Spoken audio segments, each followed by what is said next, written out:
നിയമസഭാ സമ്മേളനത്തിൽ പ്രതിപക്ഷം കൊണ്ടുവന്ന അടിയന്തര പ്രമേയം അത് പെൻഷൻ എത്രയും പെട്ടെന്ന് വിതരണം ചെയ്യണമെന്നും പെൻഷൻ വിതരണത്തിലെ അപാകതകൾ പരിഹരിക്കണമെന്നും 5 മാസത്തെ കുടിശ്ശികയുണ്ട് അത് എത്രയും പെട്ടെന്ന് വിതരണം ചെയ്യണമെന്നും ആവശ്യപ്പെട്ടാണ് പ്രതിപക്ഷത്തിൽ നിന്ന് പി.സി. വിശ്വനാഥാണ് അടിയന്തര പ്രമേയത്തിന് അനുമതി തേടി സംസാരിച്ചത്.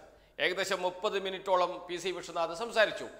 ഈ 30 മിനിറ്റും പി.സി. വിശ്വനാഥ് ശ്രമിച്ചത് കേരളത്തിലെ പെൻഷൻ വിതരണത്തിൽ അപാകതകൾ അത് ചൂണ്ടിക്കാണിക്കാനും അതോടൊപ്പം തന്നെ പെൻഷൻ കിട്ടാതെ ആത്മഹത്യ ചെയ്യുന്നവരുടെ അവസ്ഥ സഭയിൽ വിവരിക്കാനുമായിരുന്നു. ഇതിന് മറുപടി പറഞ്ഞുകൊണ്ട് സംസാരിച്ചത് കെ. ബാലഗോപാലാണ്, ധനകാര്യമന്ത്രി. അദ്ദേഹം ചോദിച്ച ഒരു ചോദ്യമുണ്ട്. ആ ചോദ്യം കേരള ജനത ചോദിക്കേണ്ടതാണ്. ആ ചോദ്യം നിയമസഭയിൽ ഉയർന്നു വരേണ്ടതാണ്, കേരളത്തിൽ ചർച്ച ചെയ്യേണ്ടതാണ്. ആ ചർച്ച ചെന്ന് തറക്കുക UDF-നും അതോടൊപ്പം തന്നെ BJP-ക്കും ആയിരിക്കും എന്നതുകൊണ്ട് തന്നെയാണ് ആ ചർച്ചയിൽ നിന്ന് ഒളിച്ചോടാൻ, അത് ഗൗരവത്തിലെടുക്കാതിരിക്കാൻ പ്രതിപക്ഷ നേതാവ്, ഈ ഇറങ്ങിപ്പോക്കിന് മുമ്പ് സംസാരിച്ച പ്രതിപക്ഷ നേതാവ് അതിൽ നിന്ന് ഒഴിഞ്ഞൊഴിഞ്ഞു മാറാനും ആ പ്രസംഗത്തിന് ഇടയിൽ എഴുന്നേറ്റ് നിന്ന് ചോദ്യം ചോദിക്കാൻ അവസരം ചോദിച്ച മന്ത്രിമാരുൾപ്പെടെ ഉള്ളവർക്ക് വഴങ്ങാതെ ഒഴിഞ്ഞു മാറുകയും ചെയ്തത് പി.സി. വിശ്വനാഥും ആ ചോദ്യത്തിന്, ഭരണപക്ഷാംഗങ്ങൾ ഉയർത്തിയ ചോദ്യത്തിന് മറുപടി പറഞ്ഞില്ല എന്നതാണ് ഏറ്റവും പ്രധാനപ്പെട്ട കാര്യം. അതുകൊണ്ട് തന്നെയാണ് കെ. ബാലഗോപാൽ ആ വിഷയം ഉയർത്തിക്കൊണ്ടുവരികയും അത് നിയമസഭ ചർച്ച ചെയ്യണമെന്നും കേരളം ചർച്ച ചെയ്യണമെന്നും പറയുകയും ചെയ്തത്. അത് മറ്റൊന്നുമല്ല, പെൻഷൻ കമ്പനിയെ കുറിച്ചാണ്. ഈ പെൻഷൻ കമ്പനി പൂട്ടിച്ചതാരാണ്? ഈ പെൻഷൻ കമ്പനിയുടെ പ്രവർത്തനത്തെ തടഞ്ഞതാരാണ്? ഈ ചോദ്യമാണ് കെ. ബാലഗോപാൽ ചോദിച്ചത്. അതുകൊണ്ട് തന്നെയാണ് നേരത്തെ പറഞ്ഞത്, ഈ ചോദ്യം നിയമസഭയിൽ മാത്രമല്ല കേരളത്തിന്റെ തെരുവുകളിലും മുഴങ്ങണം. കോൺഗ്രസ് നേതാക്കളുടെ മുഖത്ത് നോക്കി ചോദിക്കാൻ എവിടെയൊക്കെ സാഹചര്യമുണ്ടോ അവിടെയൊക്കെ ആ ചോദ്യം ചോദിക്കുകയും ചെയ്യണം. കാരണം ഈ പെൻഷൻ കമ്പനി പൂട്ടിച്ചത് കൊണ്ട് മാത്രമാണ് കൃത്യമായി നടന്നുകൊണ്ടിരുന്ന പെൻഷൻ വിതരണം ഇപ്പോൾ മുടങ്ങുന്നത്, വൈകുന്നത്.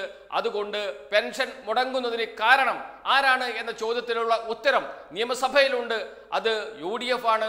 കേരളത്തിലുണ്ട്, അത് UDF ആണ്. അതോടൊപ്പം തോളോട് തോൾ ചേർന്ന് നിൽക്കുന്ന മറ്റൊരു പ്രസ്ഥാനവുമുണ്ട്, പാർട്ടിയുമുണ്ട്. ആ പാർട്ടിയുടെ പേരാണ് BJP, കേന്ദ്രം ഭരിക്കുന്ന സർക്കാർ. അതിനുശേഷം ഈ സർക്കാർ വന്നു കഴിഞ്ഞ 1-ാം പിണറായി സർക്കാർ വന്നപ്പോൾ ഞങ്ങൾ പെൻഷൻ കൊടുക്കുന്നതിന് വേണ്ടി ഒരു കമ്മിറ്റി രൂപീകരിച്ചു. അതിനു മുമ്പ് ഒരു വർഷത്തിൽ 3 പ്രാവശ്യം കൊടുക്കുന്നത്. അത് വന്നതിന് ശേഷം ഒരു വർഷത്തിൽ 3 പ്രാവശ്യം കൊടുക്കുന്നത്. 3 ഉത്സവ സമയത്ത്, ഓണത്തിന്, വിഷുവിന്, ക്രിസ്മസിന്. ഓണം, ക്രിസ്മസ്, വിഷു ഇങ്ങനെയായിരുന്നു കൊടുത്തോണ്ടിരുന്നത്. 4 മാസത്തേക്ക് കൊടുക്കും.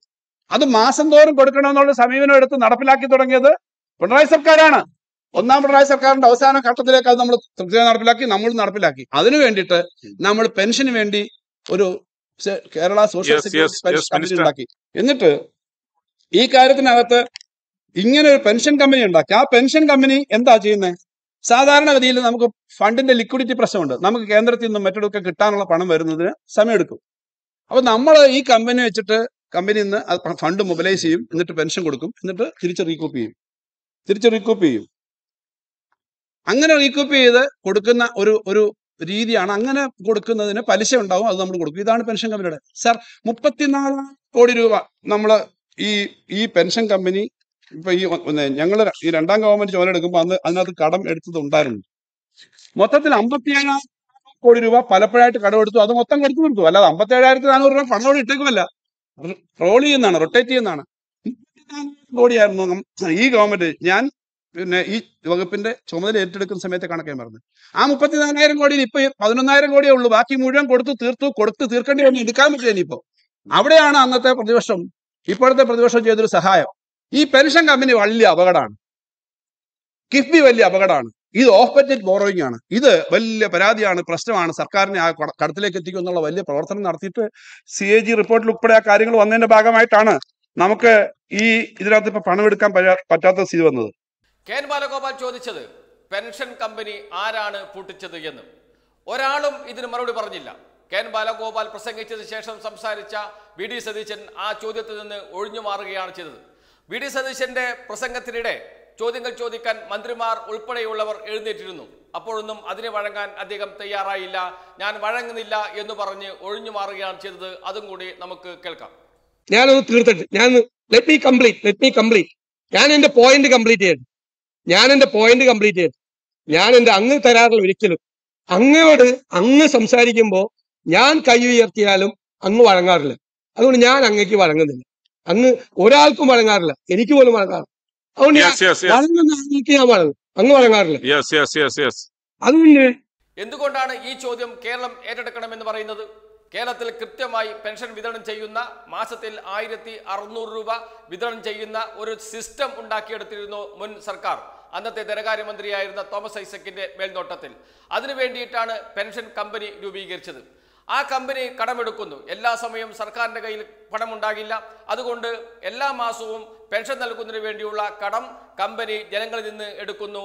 അത് ഉപയോഗിച്ച് കൃത്യസമയത്ത് സഹകരണ ബാങ്കുകൾ വഴി പെൻഷൻ വിതരണം ചെയ്യുന്നു. ഇത് നല്ല രീതിയിൽ മുന്നോട്ട് പോയിക്കൊണ്ടിരുന്നു. അപ്പോഴൊക്കെ UDF നേതാക്കൾ, അന്നത്തെ പ്രതിപക്ഷ നേതാവായ VD സതീശനും അന്ന് പ്രതിപക്ഷത്തിന്റെ ഏറ്റവും ശക്തനായ വക്താവായിരുന്ന VD സതീശനും പറഞ്ഞു, ഇത് ബജറ്റിന് പുറത്തുള്ള കടമെടുപ്പാണ്, ഇത് ഗുരുതരമായി കേരളത്തെ ബാധിക്കും, അതുകൊണ്ട് ഇതെടുക്കാൻ പാടില്ല. ഇത് കേരളത്തിൽ വലിയ ചർച്ചയായി മാറുകയും ചെയ്തു.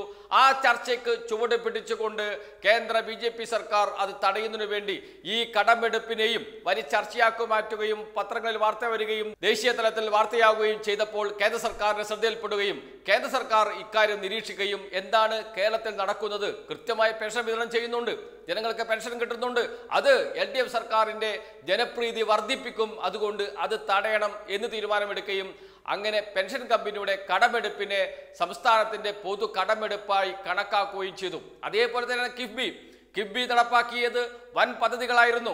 ആ പദ്ധതികൾക്ക് പണം കണ്ടെത്തുന്നത് കിഫ്ബിക്ക് ലഭിക്കുന്ന വരുമാനമുണ്ട്, അതോടൊപ്പം തന്നെ കടവും കൂടി എടുത്തിട്ടാണ്. ആ കടവും സംസ്ഥാനത്തിന്റെ കടമെടുപ്പിന്റെ പരിധിയിൽപ്പെടുത്തുകയും അങ്ങനെ സംസ്ഥാനത്തിന്റെ കടമെടുപ്പ് തടയുകയും പെൻഷൻ കമ്പനിക്ക് പ്രവർത്തിക്കാൻ കഴിയാത്ത അവസ്ഥ വരികയും പെൻഷൻ കമ്പനിയുടെ പ്രവർത്തനം നിലയ്ക്കുകയും ചെയ്തു. ഇതിന്റെ ഒന്നാമത്തെ ഉത്തരവാദി UDF ആണ് എന്ന് പറയാതിരിക്കാൻ കഴിയുമോ? അവർ ഈ വിഷയം ഉയർത്തിക്കൊണ്ടുവരികയും വലിയ ചർച്ചയാക്കി മാറ്റുകയും ചെയ്തില്ലായിരുന്നുവെങ്കിൽ കേന്ദ്ര സർക്കാർ അതിൽ ഇടപെടില്ലായിരുന്നു. കേന്ദ്ര സർക്കാർ ഇനി അഥവാ ഇടപെട്ടാൽ തന്നെ പ്രതിപക്ഷം സർക്കാരോടൊപ്പം നിന്ന് പ്രവർത്തിച്ചിരുന്നുവെങ്കിൽ കേന്ദ്ര സർക്കാരിന്റെ നിലപാട് തിരുത്തിപ്പിക്കാൻ കേരളത്തിന് ഒന്നിച്ച് കഴിയുമായിരുന്നു. കാരണം 62 ലക്ഷത്തിൽ ഏറെ വരുന്ന വയോധികരുടെ, ഏറ്റവും പ്രായം ചെന്നവരുടെ, നമ്മുടെ അമ്മമ്മമാരുടെ പ്രശ്നമാണ് അവരുടെ കയ്യിലേക്ക് 1600 രൂപ എല്ലാ മാസം എത്തുന്നത് തടയുന്ന നീക്കം. ആ നീക്കം കേന്ദ്ര സർക്കാർ നടത്തിയപ്പോൾ അതിന് എല്ലാവിധ ഒത്താശയും ചെയ്തു കൊടുത്ത ആളുകളാണ് UDF. അതുകൊണ്ട് തന്നെ KN ബാലഗോപാൽ ചോദിച്ച ചോദ്യം നാളെ കേരളം ചോദിച്ചാൽ ആ ചോദ്യം അതിൻ്റെ മോന കൊണ്ട് തറക്കുന്നത് ഒരേ സമയത്ത് UDF-ലാണ്, അതേസമയം കേന്ദ്ര സർക്കാരിലാണ്, BJP-യിലാണ്. ഇരു തലമുനയുള്ള ആയുധമാണ് KN ബാലഗോപാൽ സഭയിൽ ഉന്നയിച്ചത്. അത് കേരളം ഏറ്റെടുക്കണം. അങ്ങനെ ഏറ്റെടുക്കുമെന്ന ഉറച്ച വിശ്വാസം ഉള്ളത് കൊണ്ട് തന്നെയാണ് VD സതീശൻ അതിൽ നിന്ന് ഒഴിഞ്ഞു മാറി പുതിയ കാര്യങ്ങളൊക്കെ പറഞ്ഞ് അന്ന് ഞങ്ങൾ പറഞ്ഞത് അങ്ങനെയല്ല, അന്ന് ഞങ്ങൾ പറഞ്ഞു അത് കേരളത്തെ ബാധിക്കുമെന്ന് പറഞ്ഞതാണ്, ആ കാര്യം ചൂണ്ടിക്കാട്ടിയതാണ് എന്നൊക്കെ പറഞ്ഞ് ഒഴിഞ്ഞു മാറിയത്. അത് എല്ലാവർക്കും, ആ പ്രസംഗം കേൾക്കുന്ന എല്ലാവർക്കും മനസ്സിലാവുകയും ചെയ്യും. പക്ഷേ കേരളത്തിലെ ജനങ്ങൾ അത് നാളെ ചർച്ച ചെയ്യും, നാളെ അത് ഏറ്റെടുക്കും എന്ന കാര്യം സംശയമേ വേണ്ട. കാരണം കാര്യങ്ങൾ പോകുന്നത് അതിലേക്കാണ്. കേരളത്തിൻ്റെ സാധാരണക്കാരുടെ പെൻഷൻ മുടക്കിയവർ ആര് എന്ന ചോദ്യത്തിന് കൃത്യമായ ഉത്തരമുണ്ട്.